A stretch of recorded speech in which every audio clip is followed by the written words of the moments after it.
जमीन से 480 फीट ऊंचे 4500 साल पुराने इस पिरामिड के अंदर ऐसा क्या था जिसको सिर्फ देखने के लिए रिसर्चर्स ने एक रोबोटिक कैमरा पिरामिड के अंदर भेजा। एक जगह पर आकर रोबोटिक कैमरा रुक गया क्योंकि अब उसके सामने पत्थर का एक स्लैब था।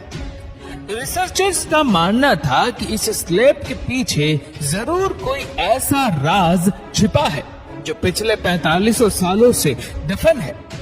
ये राज इनको हर कीमत पर जानना था, इसलिए उन्होंने रोबोट के आगे एक ड्रिल मशीन लगाई जिसने उस पत्थर के स्लैब में बारीक छेद कर दिया। अब इस छेद के अंदर एक कैमरा भेजा गया जिसने स्लैब के उस पार ऐसा मंजर देखा जो पिछले 4500 सालों से किसी ने भी नहीं देखा था। दोस्तों, इजिप्ट में टोटल 138 ऊंचे पिरामिड्स मौजूद हैं, जिन्होंने पिछले हजारों सालों से दर्जनों अर्थक्वेक और कई खतरनाक तूफान का सामना किया, लेकिन मजाल है इनमें से कोई एक भी इधर से उधर हुआ हो। इनमें से सबसे ऊंचा और बड़ा pyramid the great pyramid of Giza कहलाता है और इस पिरामिड के बेस का एरिया 13 एकड़ है। यानी इस पिरामिड्स के अंदर हैरतअंगेज तौर पर एक दो नहीं बल्कि पूरी 9 फुटबॉल फील्ड आराम से फिट आ सकती है। एक एस्टिमेट के हिसाब से इस पिरामिड में टोटल 30 लाख बड़े बड़े पत्थरों का इस्तेमाल हुआ, जिनमें से कई पत्थरों का वजन 50 टन भी था। अगर इसके टोटल वजन का अंदाजा लगाया जाए तो इस पैरामीटर का वजन 60 लाख टन है, जो 12 बुर्ज खलीफा के वजन के बराबर बनता है। लेकिन इतने ऊंचे और आलिशान पिरामिड बनाने का आखिर मकसद क्या था?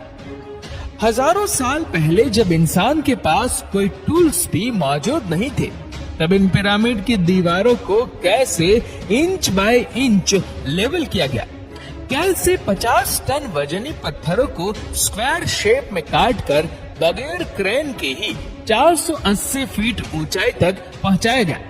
और इनको बनाने में ऐसे कौन से इंजीनियर्स का हाथ था जिन्होंने पिरामिड्स को अर्थक्वेक प्रूफ के साथ साथ इनकी तमाम साइड को एग्जैक्टली 51.5 डिग्री के एंगल पर सेट किया। ये सब आप जान सकेंगे आज के इस वीडियो में, तो आइए शुरू करते हैं। Challenge number 1। कई सदियों से मुख्तलिफ रिसर्च टीम इस पिरामिड्स कंस्ट्रक्शन टेक्निक जानने के लिए सिर पकड़कर बैठी थी कि आखिर इस पिरामिड की हर side exactly north, south, east और वेस्ट पर बगैर कंपास के कैसे सेट की गई होगी। कई एक्सपर्ट्स का मानना है कि उस टाइम के आर्किटेक्ट ने सबसे पहले ऐसी जमीन तलाश की होगी जो लाखों टन वजनी पत्थरों का वजन झेल सके, जिसके बाद ना कोई कंपास और ना ही कोई ऑप्टिकल इंस्ट्रूमेंट, सिर्फ इस बेसिक टेक्निक से हजारों साल पहले इस पिरामिड की डायरेक्शन सेट की गई होगी, और वह भी 0 एरर्स के साथ। Challenge number 2। अगला चैलेंज था जमीन को लेवल करने का। जिस 13 एकड़ की जमीन पर इस पिरामिड को बनना था, उसका लेवल थोड़ा सा भी आउट होता तो 23 लाख पत्थरों के इस पहाड़ का खड़ा होना बिल्कुल भी मुमकिन नहीं था। अब इस जमीन को लेवल करने के लिए उस टाइम के इंजीनियर के पास ना ही लेजर लेवलर था और ना ही पवन लेवलर। एक्सपर्ट्स का मानना है कि कंस्ट्रक्शन साइट के चारों साइड पर खड्डा करके उसमें पानी डाला गया होगा और फिर एक साइड के पानी के लेवल से दूसरे साइड के पानी के लेवल को मैच किया गया होगा। जो जमीन का हिस्सा पानी के लेवल से मैच नहीं कर रहा होगा, उसको छेनी और हथौड़ी की मदद से काट कर लेवल किया गया होगा।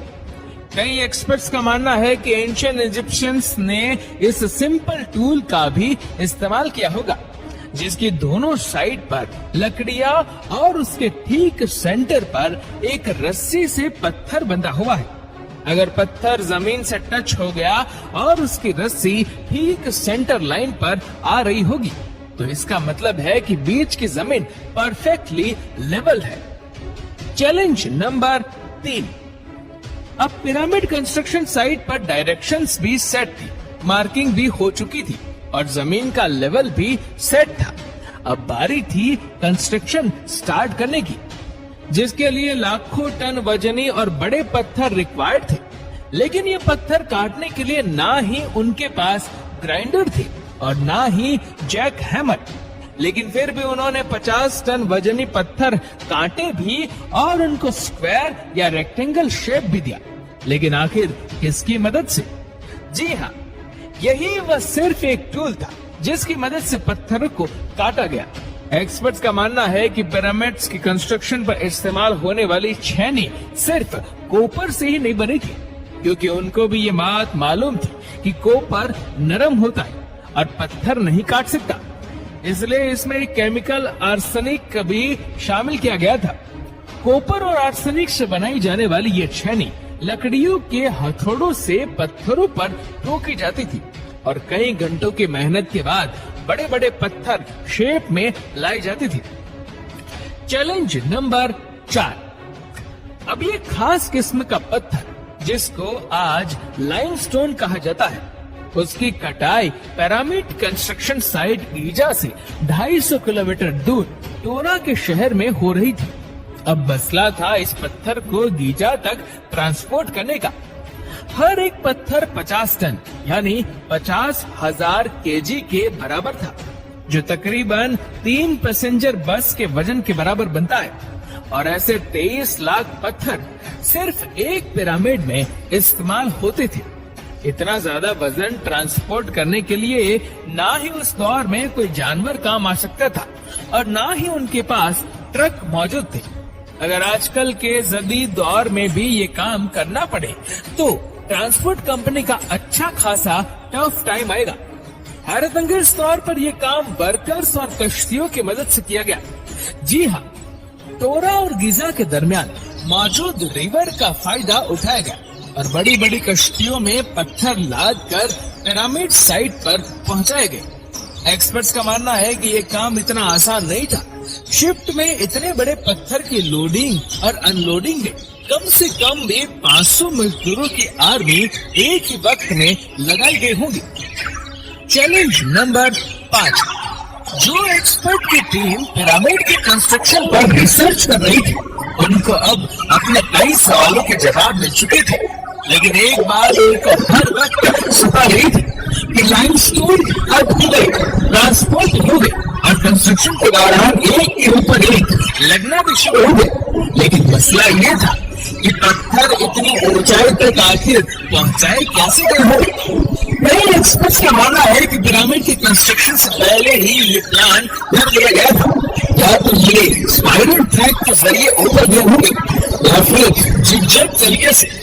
लेकिन ये बात तो तय है कि 50,000 केजी के पत्थर ऊपर मजदूरों की आर्मी की मदद से ही खींच कर गए होंगे। Challenge number 6।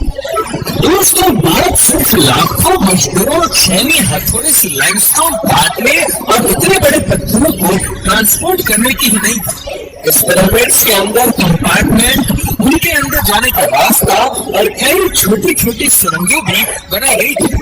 बाकी सब चीजें तो ठीक थी, लेकिन एक चीज एक्सपर्ट्स को हैरान कर गई और वो ये थी कि कंपार्टमेंट के अंदर जो पत्थर इस्तेमाल हुआ था वो लाइमस्टोन नहीं बल्कि ग्रेनाइट।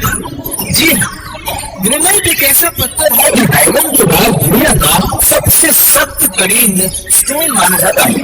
आजकल के मॉडर्न दौर में भी ग्रेनाइट बड़े बड़े मशीन की मदद के सिवा काटा ही नहीं जा सकता। दुनिया भर से कई आर्कियोलॉजिकल एक्सपर्ट्स को पिरामिड का विजिट भी करवाएगा, लेकिन किसी को भी इस बात का जवाब नहीं मिला कि 4500 साल पहले इजिप्शियन ने ग्रेनाइट जैसे ठोस पत्थर को इतनी सफाई से कैसे काटा था। आखिरकार कई सालों के बाद एक्सपर्ट्स ने इस मिस्ट्री को भी सॉल्व कर दिया। इजिप्शियंस ने ग्रेनाइट को इतनी सफाई से एक ऐसे आरे से काटा था जिसके दांत ही नहीं थे। जी बगैर दांत वाले इस आरे के दोनों साइडों पर वजन डालकर उसको ग्रेनाइट पर चलाई जाती थी और बीच में बजरी डाली जाती थी। एक्सपर्ट्स का मानना है कि इस तरीके से इतने बड़े पत्थर को काटने में 4 महीने का वक्त लग जाता था। दोस्तों, आखिरकार पिरामिड बनाने का मकसद क्या था? इसको बनाने में कितने मजदूर एक ही वक्त में काम करते थे? और रोबोटिक कैमरा ने जब पिरामिड के अंदर पत्थर के स्लैब में सुराख किया तो उसके अंदर वो कौन सा मंजर देखा गया जो पिछले 45 सालों से किसी ने भी नहीं देखा था? ये सब और इससे भी ज्यादा आप जान सकेंगे इस वीडियो के पार्ट नंबर 2 में। दोस्तों, इस वीडियो को अगर आपको क्या लगा मुझे जरूर करके इसको बताइए, और अगर आपको भी अच्छा लगा तो इसको लाइक करेगा, शेयर करेगा ज्यादा से ज्यादा लोगों तक, और ऐसे ही और भी लोगों को जानकारी के लिए सब्सक्राइब करें हमारे यूट्यूब चैनल को और फेसबुक फॉलो करें हमारे पेज को।